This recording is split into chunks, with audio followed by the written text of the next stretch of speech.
Hey guys, I just want to show you how pass by reference is done in C# over here, and it's very simple. So I created this method main. I have this variable a, and then I just output the value, which is going to be 7. Then my method, I'm going to call a again, and I'm going to call the method and pass a, and then print the value of a. So when I pass a, what I'm doing over here, I'm passing the value of a, not a itself. So it's going to pass the value of 7 over here, and then it's going to save in this variable a, which is different from this a because this a belongs to method my method, and this a belongs to the method main. And then I assign 10 to the value of a. Again, it's only this value over here, and then there is a return statement. Once I return, I'm going to print out the value of a. But if you remember, the value of a in this method wasn't affected because this a is independent from the other a, so we're going to print 7 twice. So if I execute and you look at it, a is equal to 7.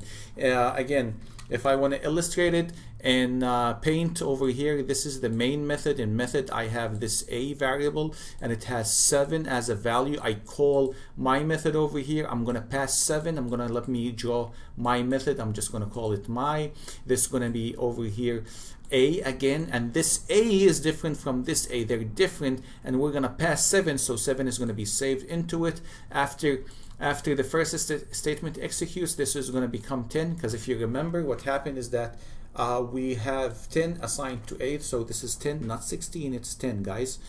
And then there's a return statement. Once we return, everything's destroyed from memory like this. This day doesn't exist anymore. This whole method doesn't exist anymore. So when we print out again a, we're printing out this a, because this a doesn't exist, and we're printing in this scope, which is the main scope. Now this is called pass by value, and it doesn't matter if the name is a, and let me change it to, for example, x over here. If I want to change it to x, that also doesn't matter. Look at it, guys. So a is equal to 7, a is equal to 7. So the same analogy. So if this is called x, it's not a, it's the same thing. Now the other situation, so how can we fix it? How can we make sure that the method can actually change the variable value?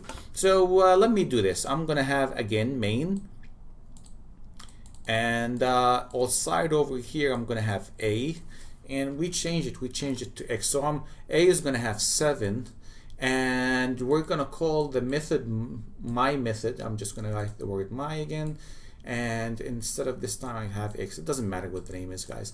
But here's the thing, because the first time I passed 7, we're just passing the value. So if you pass the value, nothing is going to happen.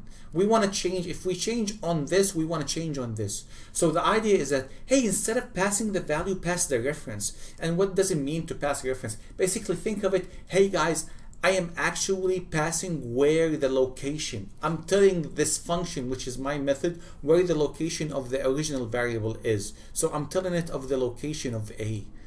So that's what I'm doing.